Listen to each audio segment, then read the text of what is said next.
Cricket, the gentleman's game. While around for more than a century, it hasn't picked up much traction in the United States. Here at the Yankee Cricketer, I'm trying to change that. By breaking down the game, explaining it piece by piece, this South African American hopes to ignite a desire among my compatriots to begin to follow the second most popular sport on the planet. So that one day, even though you may not fully understand why two players would want to play a game for 5 days, you may at least begin to appreciate it. So we will break down the game, begin to understand the rules and strategy, and analyze current headlines as well as decade-old controversies. All of that and more coming up.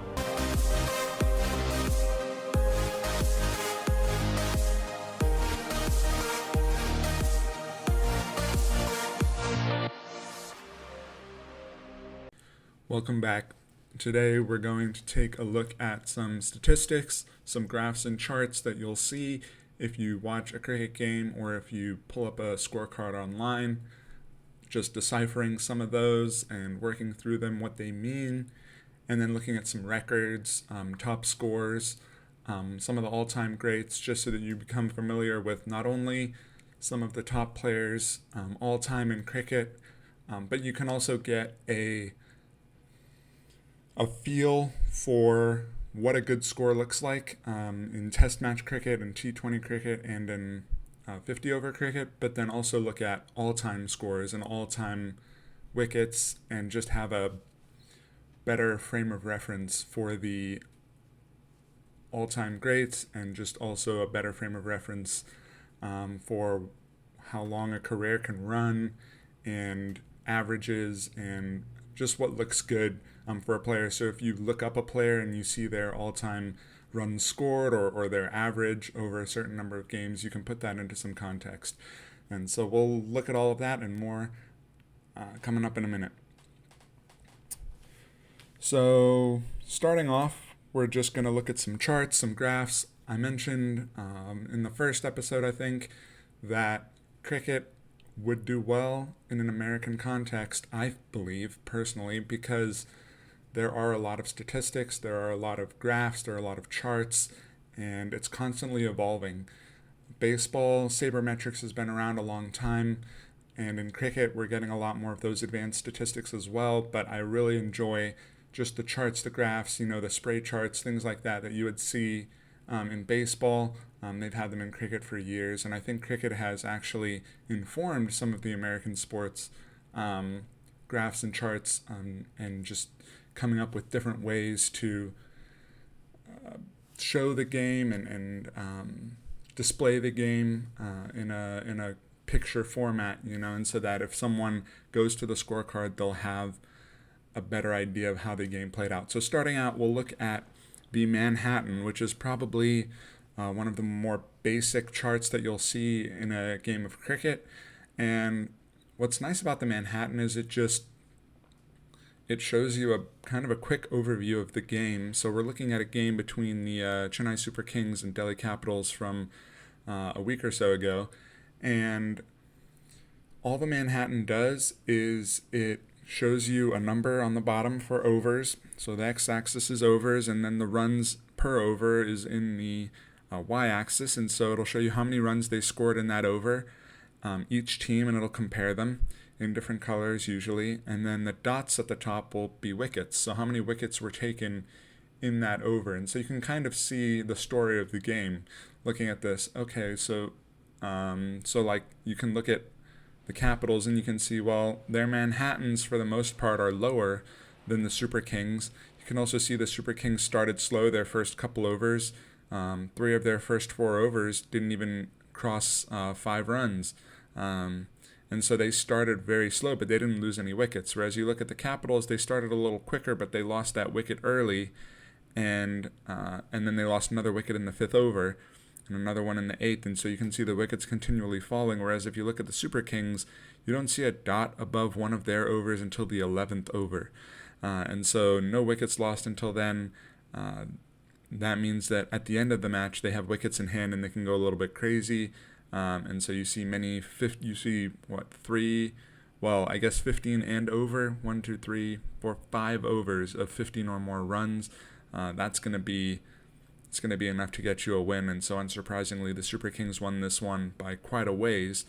But it is interesting. You can also see the double wicket overs, like that 10th over, the 11th over, the 18th over for the Capitals, losing wickets. In the middle there, having overs of 2-3 runs being stifled. That's an interesting thing to watch during the game. You can see when teams feel like they're struggling to score and that they're trying to break out and just score runs, and it often leads to wickets. And you can see there in the 8th and 9th overs, not many runs are scored, and then suddenly in the 10th and 11th, 2 wickets in each over, right? And then the 12th is another low run over. And so you can just kind of feel, just by looking at this, you can feel that they went through a stage of just desperation, falling behind the rate of runs required and trying to go big, and they ended up going home instead.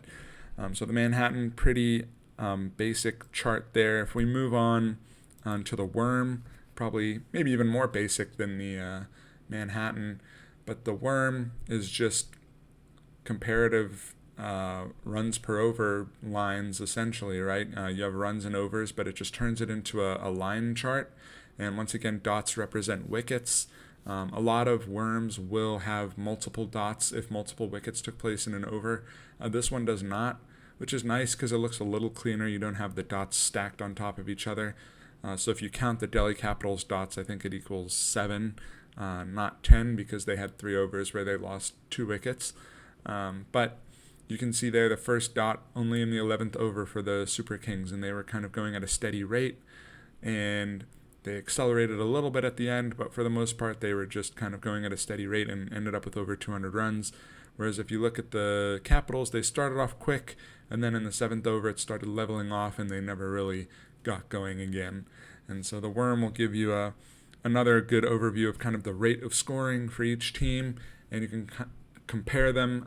I kind of liken this to a scoring chart for basketball. You'll often see them compared to teams over time, just their scores in lines next to each other, and I enjoy looking at that if I didn't get to see the game, to compare how teams did, where a team maybe lost the game. If you see them with a straight line for a while, they didn't score, and the other team, took a 10-point lead, and you can kind of see like, oh, they're in the middle of the third quarter. That's where they had a dry spell and they couldn't score anything, and that's where they lost the game. You can kind of see here it's similar. The Capitals were above the rate required. They were above where the Super Kings were at the same stage in the 7th over by quite a ways, and then they just, 8th, 9th, 10th over just fell quite a ways behind and lost wickets at regular intervals and ended up losing that game. So moving on from team statistics, there are many other charts that will kind of talk about like team stats and kind of looking at the pace of the game and the run rates. But moving on to individual batsman statistics, if we look here, we see a quick info wagon wheel, I guess, if you will. This is kind of like a wagon wheel. It's kind of just a summary of some of the top batsmen from this game. And so the wagon wheel is that little circle there. It shows you where the batsmen score most of their runs, right? And so in each of those sections, in each of those 8 sections, it'll show you where they score the runs. And so that's always interesting to see where a batsman is finding success, where a lot of their runs are coming from. And they've actually added here, in addition, the number of runs, how many balls it took, their boundaries. It also will give you a most productive shot, which is something that I've only noticed in the last 4 or 5 years, which is interesting. So Conway cover drive, which, 4 fours, 18 runs through the cover drive. You can see it there, the 18 runs there to the left. So as a right-handed batsman, just cover driving it through.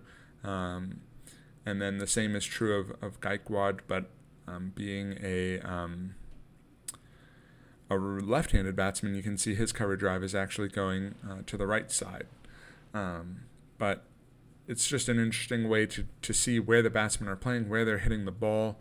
And if we look at this next wagon wheel, this is the more classic one that you'll see during a game. If we look at this one from Virat Kohli, the 77 with the star means that he has 77 runs, and the star means he's not out. as we've said earlier.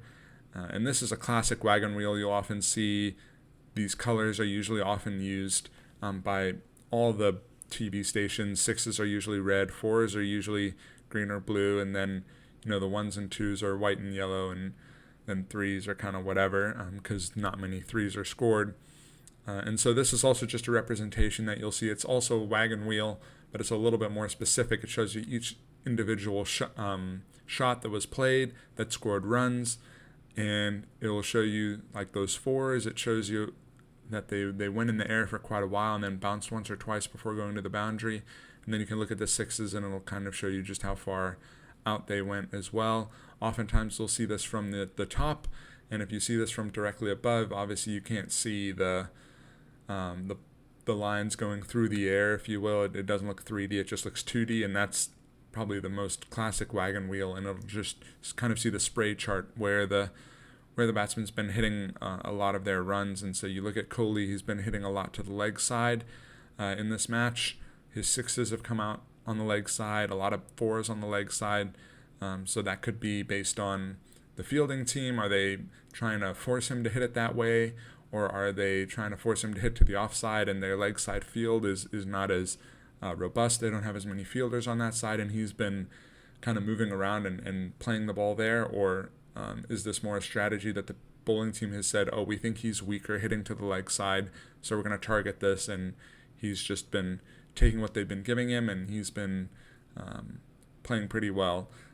So it's just an interesting way to denote how the batsmen have been playing, where they've been hitting the ball. And but then moving on to bowling statistics, this is a newer chart that I haven't seen. Maybe in the last 3-4 years I've started seeing it, but it's kind of like in baseball, where you have where the pitchers pitch the ball, and you can kind of see their little chart of where they like to pitch the ball. And so here you see Moeen Ali and Heinrich Nortje, and you'll see here where they bowl most of their balls. And if you were to mouse over each one of those boxes, it would show you how many balls were there and whatnot. And the W is wickets. And so you can see they have 2 little pitches for each of them, right? One for a right-handed batsman, one for a left-handed batsman, right? Because the offside and the leg side there, you see the little wickets, and then the offside, leg side, it switches, right? And so that's what's interesting. And I guess in baseball it would be similar. You might want to see a pitcher, how they pitch to left-handed hitters versus right-handed hitters. So you would see two strike zones with 2 different kind of charts. And so if you look here, it kind of has all the lengths, right? We talked about lengths a while back: full toss, Yorker, full length, good length, short of a good length, and then short.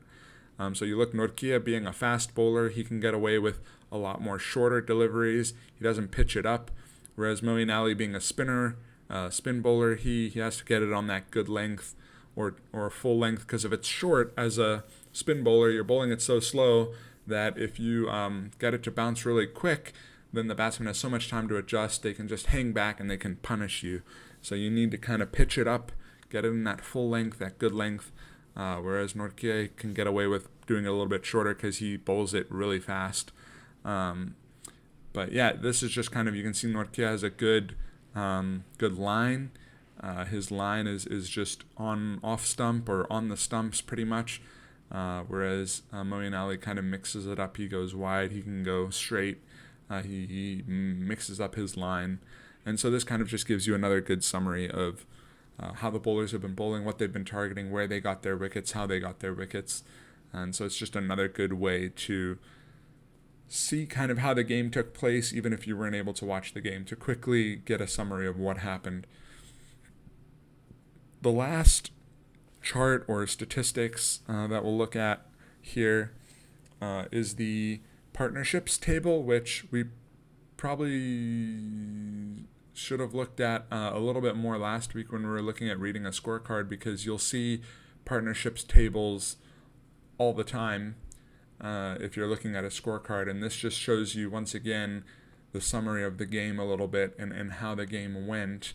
And it'll show you how many runs were scored between the 2 batsmen. So a partnership, right, is how many runs are accrued while 2 batsmen are together at the crease, and then you'll see the number of runs that they've scored, each of them, how much each of them contributed. So for the Super Kings, their opening partnership was very good. Conway and Gaikwad putting up 110 off of 67. Conway putting up 64 of those off 34 balls, and Gaikwad putting up 41 off 33. And then that's followed by Conway and Shivam Dubey putting up 59 off 33. So 2 very good partnerships for 169 runs for their first 2 partnerships. That shows you that they were doing pretty well, or really well, I should say. And if you remember last week when we were looking at the scorecard, we looked at the fall of wickets at the bottom of the scorecard. And so this kind of goes hand in hand with that, right? If you don't want to do the quick math from the fall of wickets to be like, okay, wait, where was there a big partnership? Okay, so if wicket 3 fell at 60 runs and wicket 4 fell at 100 runs, okay, that's a 40-run partnership. If you don't want to do all the math in your head, you can just go to the partnership table to see what the partnerships were, how long they took, because like you can see here, the Capitals 16 off 11, 20 off 15. It was a struggle early on to get runs, right? They were 36 runs off 26 balls. They weren't really going nearly as fast as the Super Kings were early on, and they were losing wickets often. And then you can see there in the middle, 3 runs off 10, 6 runs off 3, 1 run off 3, 3 runs off 4, those partnerships, and then 14 runs off 27. They were just treading water there at the end. And they just kept losing wickets and not getting partnerships together. And for the batting team, partnerships are crucial. You need to get 2 batsmen who get set and they get in and they get their eye in and they're able to hit runs and rotate the strike where each of them are constantly facing, hitting singles, hitting boundaries, and you can see the Capitals never really got it going. They're always behind and they can never really catch up. So those are just a few of the statistics, the charts, the graphs that you'll see. As you're looking over a scorecard, you may see those, and if you're watching a game online or on TV, you'll probably see some of these charts as well. So just so you can understand what's going on there. But I also said that we would talk about some of the top records in terms of runs scored and wickets and team totals for all the different formats. And so we're going to go into that right now, looking at starting with T20 cricket, since T20 cricket is the most recent addition to the party, right? Test match cricket obviously was the original, and then one-day cricket was the next invention, and then T20 cricket is the most recent invention. So starting with team totals, T20 cricket, if you remember, I said a good total is usually around 180 plus as a really good score, or not a really good score, but a decent score. 200 plus is really good. Often teams will be around the 140 to 160 range, depending on the pitch and everything, of course. But here we see scores of 278. You'll see a lot of teams here that you won't often see playing cricket, like Czech Republic versus Turkey. I didn't even know those 2 teams played cricket, but they do. And obviously, Turkey got lambasted for 278 runs. Afghanistan and Ireland I know play, and they're pretty good. Australia, Sri Lanka versus Kenya. So there are a lot of like smaller teams here: Kenya, Turkey, Ireland, Afghanistan, Netherlands, Scotland. If you don't see, South Africa, England, Australia, New Zealand, Sri Lanka, Pakistan, India, those teams, Australia, those are like the 8 main teams. A lot of the other teams, besides that, are not nearly on the same level. And so a lot of these top scores involve some of those teams. And then also a lot of the second division of teams, like the USA or Canada or I don't want to say Afghanistan and Scotland and Ireland. I feel like Afghanistan, Scotland, Ireland, Bangladesh, Zimbabwe, I feel like those 5 teams are kind of in a tier of their own. And then below that you have all the USA, Canada, Oman, UAE, all of those teams. All those teams are able to play T20 cricket, and it's actually called a T20 International, whereas they're not allowed to play Test cricket against each other. And so they'll have a lot of records here for T20s because that's all they're allowed to play. And so anyway, you see here 240 plus scores all time in international T20s. Not many, but still more than I would have thought. So that just gives you a frame of reference for top team scores in 20-over cricket. If we go to the highest runs scored in T20 cricket, you can see not many players have scored more than 2,000 total runs in their career. Rohit Sharma has been playing a long time, 125 matches. He has over 3,000. Only 3 players with more than 3,000 runs, and 2 of them are Indian. But then you see some Ireland players and Afghanistan. So you see those teams play a lot of T20 cricket, and so they're able to build up the runs. But yeah, and then if you look at the hundreds there on the right, 4 hundreds for Sharma, 2 for Guptill. But again, not many hundreds, more 50s. And their strike rates are all relatively good. A lot of them are 130 plus, which is really good. And their averages, again, some of them are good, 150 average, but the rest are usually in the 30s.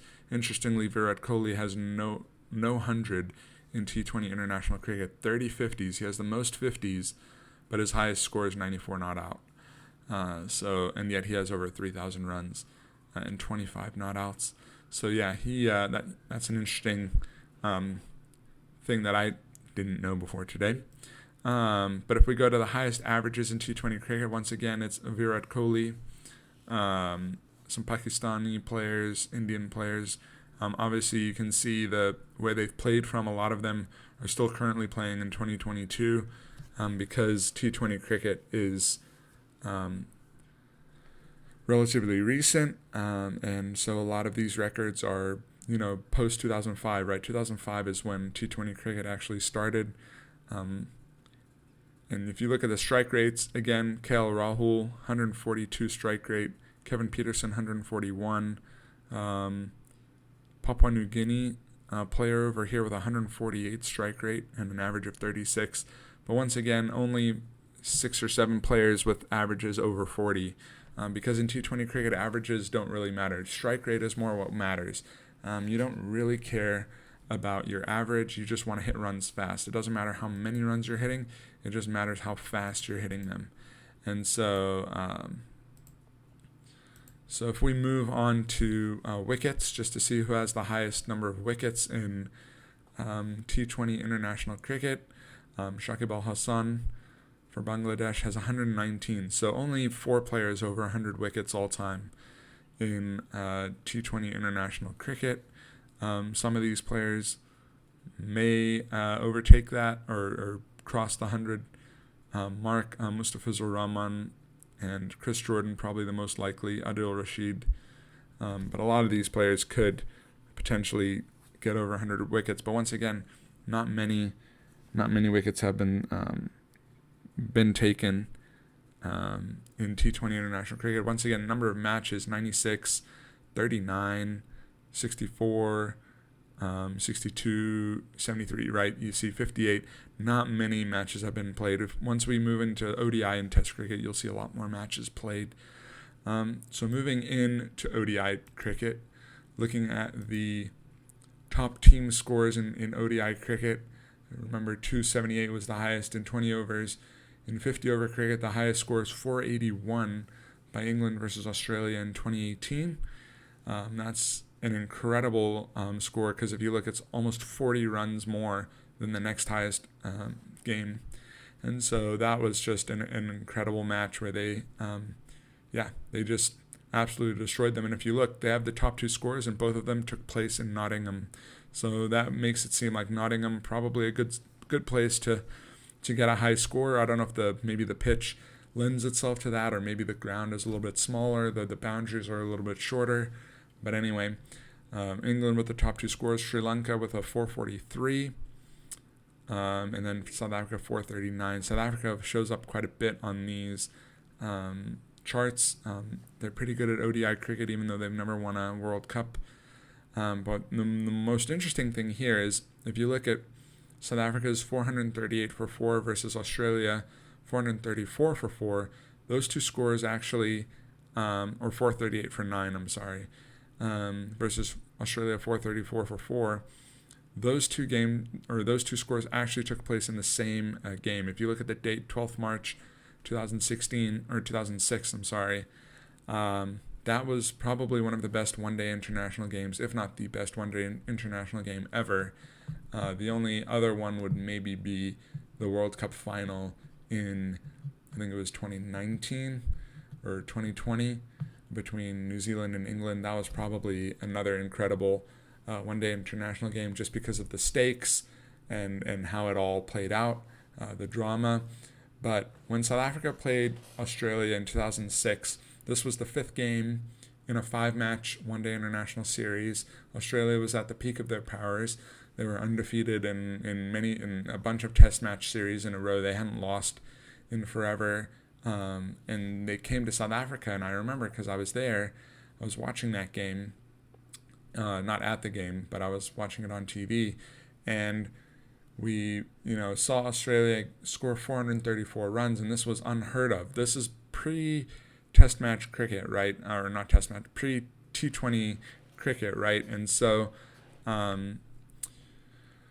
with no T20 cricket really, since that had only started the year before in 2005, the big hitting wasn't really as prevalent.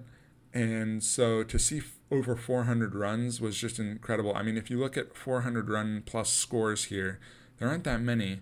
And all of them, the earliest one is this one on the 12th of March, 2006. And so no one was really able to fathom 400 plus scores. I think 370, 380 was probably the highest they'd seen before that. So 434 is like 50 runs higher than anything anyone had ever seen. And so everyone just assumed, this game's over. And South Africa lost their first wicket like in the second over, and everyone's like, it's over. And then they started pulling it back, and Herschel Gibbs scored 175.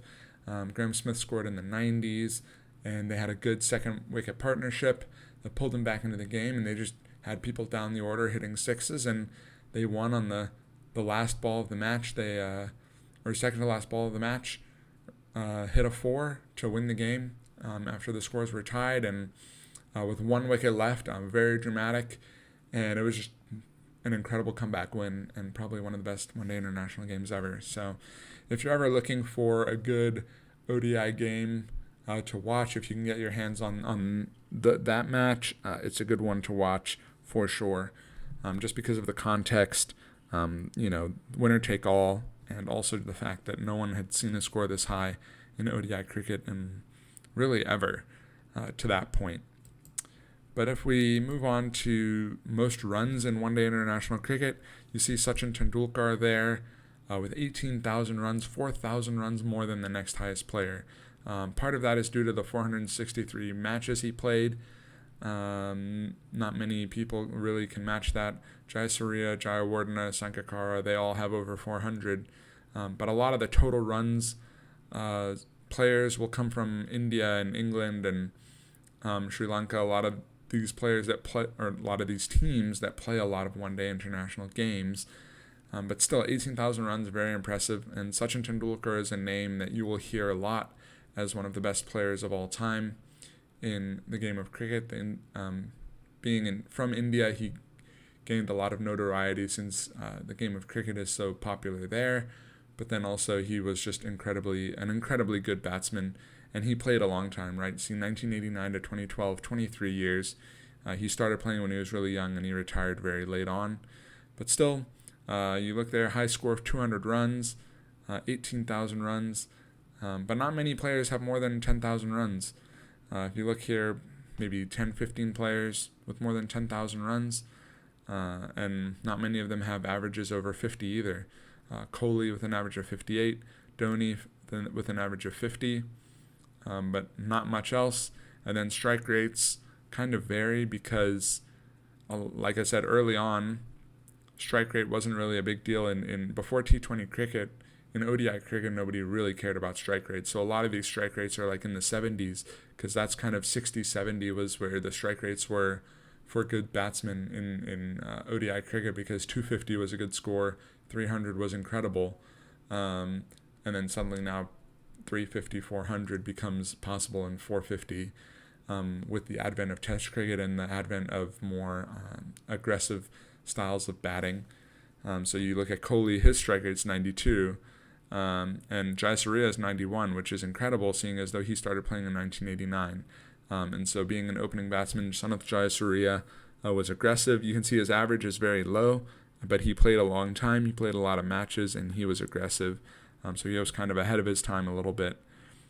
But anyway, if we move on to the averages for cricket, a lot of these players at the top, if you look, Tendulkar playing for the Netherlands, Van der Dussen for South Africa, they haven't played many matches. They only have 1,300, 1,500 runs currently, but the average is in the 60s and 70s. But then Babar Azam has been playing incredibly well the last few years, almost has an average of 60. Kohli, incredible, 12,000 runs at an average of 58, almost unheard of. It is unheard of. Nobody else can match this. You're looking at the only players in one-day internationals who average above 50, and he averages 58 with 12,000 runs. Dhoni averages 50 plus with 10,000 runs. A.B. de Villiers 53 at almost 10,000 runs. The rest of them, not even 100 games under their belt, so they could very easily go through a rough patch and drop off this list. But again, so if you hear someone averaging around 50, 45 plus in one-day international cricket, you can be like, okay, that's a good player. They're pretty good if they can average over 50. And also their strike rates, if you look at them, a lot higher. De Villiers with a strike rate of over 100 at almost 10,000 runs is incredible. Unheard of in this day and age. If we move on to the wickets, Muttiah Muralitharan, another name that you will hear when it comes to wickets and bowling. He was a spinner for Sri Lanka, and we'll see him again on the test match charts as well. But 534 wickets. Wasim Akram and Waqar Younis, two very influential Pakistani bowlers that you'll hear a lot about. And then Chamninda Vas, the Sri Lankan bowler. So Pakistan and Sri Lanka, very high up here on the charts. Vas and Muralitharan played pretty much the same career length. And if you look at Akram and Younis, they also played at the same time. So two very good partnerships in bowling for Pakistan and Sri Lanka in this late 80s, early 90s to early 2000s range. Kind of the golden age of bowling, I guess. Shahid Afridi also, and Sean Pollock in that age, McGraw.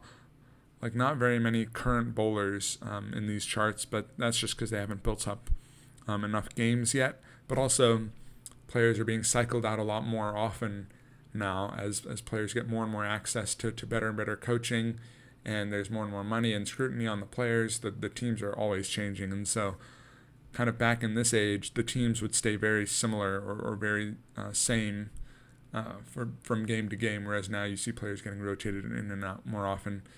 But once again, not many players with more than 300 wickets in one-day international cricket. So if you hear of a player crossing 250, 300 wickets in ODIs, you know, okay, that's a big milestone, because not many players have more than 300 wickets. And you can see here the average, like we said in cricket, the average is how many runs per wicket for a bowler, and then the economy rate is how many runs per over. And so you can see a couple of really low economy rates here, because once again, they were bowling in an era where aggressive batting wasn't really as prevalent. And then the strike rate is how many balls it takes between wickets. And then the 4 and 5 is 4 wicket hauls and 5 wicket hauls. So how many times they got 4 wickets in an innings, and how many times they got 5 wickets in an innings. And then moving on from there to the test match records. If we look at the top test match scores, we see the top scores ever. Again, kind of a lot of these are from the 1930s or, whatever, because a lot of those games didn't really ever end. And yeah, Test match cricket has been around for a long time. But again, Sri Lanka 952 versus India in 1997. This is in one innings. This is not in a total game. This is in one innings, top scores. And so these are the 700 plus scores. Again, Test match cricket, since it's been around for over 150 years, there's a lot more to choose from, a lot more games to pull from. And so that's why a lot of these scores aren't as recent, although you do see some 2009, 2014, 2018. There are still some recent scores, but most of these scores are going to be from a long time ago, because these days teams are they're trying to win, obviously, and so there's not a lot of batting for days and days. But also with the advent of T20 cricket, batsmen are often scoring at a faster rate, but they're not scoring as much. So they'll get, the quick fire 400 for the team, and then, the team will get a quick fire 400, 450, and then the other team will come in, and that's like a high score. You don't see teams batting for 270 overs anymore, or 250 overs like you see here. But anyway, just so you have some sort of an idea of the highest totals, the records for one innings in a match. If we look at some of the batting scores or some of the batting runs, once again, I said we would see Tendulkar again. There he is, kind of in this golden age of cricket, kind of when I was growing up, like 90s to early 2000s to early 2010s. That's where a lot of the records were set for batting and bowling in ODI and Test cricket. If you look at a lot of these batsmen, Rahul Dravid, Ricky Ponting, Tendulkar, Jacques Kallis, Alistair Cook, Kumar Sangakkara, Brian Lara, Shivnarine Chanderpaul, Jayawardene, they're all kind of in a similar area. Even Steve Waugh and Yunus Khan, they're all kind of contemporaries, and so they're all kind of cut from the same cloth. But once again, not many players with over 10,000 runs. Joe Root, the only current player who's still playing, and he's looking like he's going to cross 10,000 runs pretty soon. But yeah, Sachin Tendulkar almost 16,000 runs, 51 hundreds, 68 50s. It's an incredible record that I don't know will ever really be topped. He played 200 Test matches. I think the other reason why these players scored so many runs is they played more Test matches, right? Because in today's world, players get rested. There's T20s that get added in. So if a team comes to go play another team, they'll play 3 Test matches, 5 one-day internationals, and 3 20-over games or something like that. Whereas before it would be like 5 Test matches and 3 one-day internationals, and that would be it, right? And so there's just less or fewer Test matches to go around. So some of these records I think will stand for forever just because players won't play as long or as many Test matches in the future. But if we look at the averages for Test match cricket, you can see here Donald Bradman. That's another name you will hear in just cricket lore or the history of cricket. 99.94 is another number you'll hear. As he was just an incredible batsman. Played in the, as you can see, 20-year career there in the 1900s. But he, almost 7,000 runs at an average of almost 100. And a high score of 334 is incredible to just even try and fathom. 2900s, 1350s in 52 matches. So pretty much he's scoring a 50 or 100 in every match. But he got out for 0, I think, in his last game. And that took his average below 100. And otherwise he would have had an average of over 100. Adam Voges played 20 matches. It says 2015 to 2016. I feel like he played more than 2 years, but he might have just played 2 years. He got called up to Australia when he was really old. He was like in his mid to late 30s almost, and he got called up, and he just had an incredible golden run for it was 2 years. He just absolutely scored a ton of runs. He scored 1,500 runs in 20 matches. So that's why his average is there, but he didn't play a ton of games. Neither did a lot of these players. But Steve Smith, if you look down there, currently playing, averages almost 60. with 8,000 runs under his belt. He's going to score a lot of runs. He's going to get over 10,000 pretty easily. Other current players, there at the bottom, you see Marnus Labuschagne with an average of 54. He's already at 2,300 runs in his first 26 games. His average actually went down. It was up in the 60s for a while too, and then his last couple of games he's played hasn't been that great. But there are quite a few players that average over 50 in Test match cricket. The strike rates are obviously not really mentioned here because that's not as important in Test match cricket. But yeah, averaging over 50 is kind of what you strive for in Test matches. 45 plus, again, kind of similar to ODIs, is good, but you kind of want that 50 just because it looks really good. And it shows that you're a good player who can who's consistent. And so he and so a lot of these players are obviously the top of their game. A lot of them have played plenty of matches, and I'm sure there will be plenty of current players who will average over 50 in the future and join Steve Smith and Marnus Labuschagne on this list. But yeah, just for reference, so you know, good batting, total runs, and good batting averages for Test match cricket. And then if we look at the wickets, I said we would see Muralitharan again, and 800 wickets total. Once again, he had a long career, which helps. Shane Warne, over 700 wickets. And then next up is James Anderson, who's still playing to this day with 640.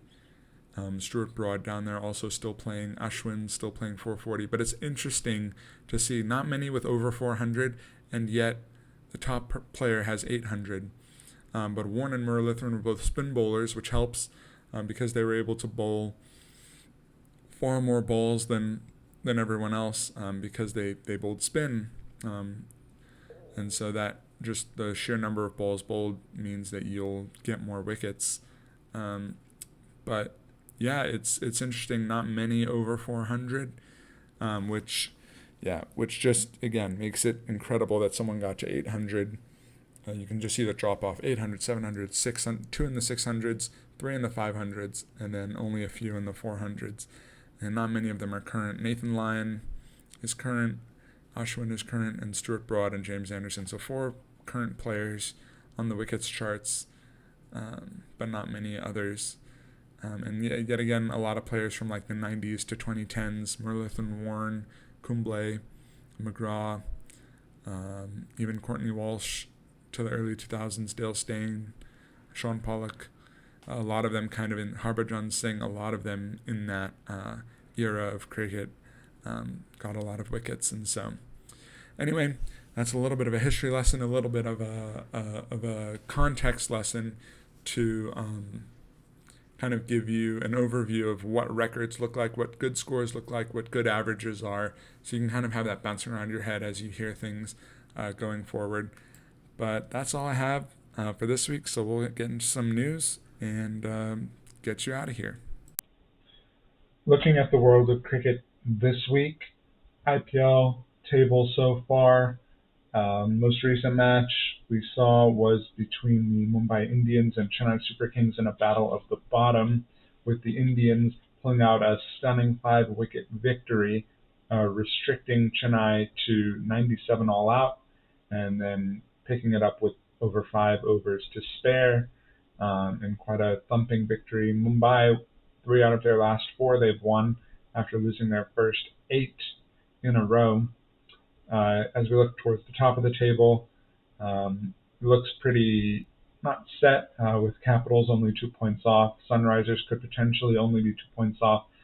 But those top 4 teams have been the top 4 teams for most of the tournament, so it'll be interesting to see if it remains that way. But we are 2/3 of the way through the table portion of the tournament before we get to the semifinals and finals towards the end of this month.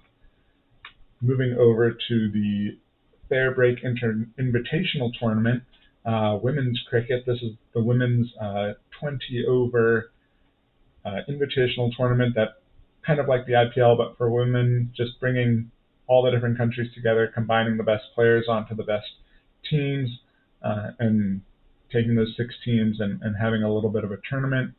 Right now, looking at the Spirit through 5 games, they are 4 in a row. They lost their first match and pulled off 4 in a row so far, so in a really good run of form right now. The Warriors won the most recent match over the Barmy Army women, who lost their second match, and so the Warriors picking up their first win there. So we'll keep an eye on that just to see how that progresses. Uh, we're only just a few games into that tournament, and then going to English county cricket. Surrey playing Kent currently in a battle of the top versus the bottom. Surrey, after day one, a strong commanding position, 318 for 4 in their first innings. Kent, with 2 losses and 2 draws through 4 matches, not looking very good for them. So Surrey, undefeated so far, will want another strong win to distance themselves from Hampshire in second place. So we'll keep our eye on that and look at some of those results again next week. In other news, Brendan McCullum, former New Zealand wicketkeeper, captain, batsman, has been named the Test captain for England going forward. So just throwing that out there as just another bit of news, which is quite surprising. You don't often see New Zealanders coaching English teams, but it's a good pickup. I like Brendan McCullum. I think he was a great player. He was a great leader as a captain, and maybe he can rejuvenate this English side that's been lacking some of that edge and that competitive spirit for a little while now, especially in the Test game. And so, yeah, we'll see how that fares in the series to come for the English Test team. But that's all I've got for this week. We'll see you again next week.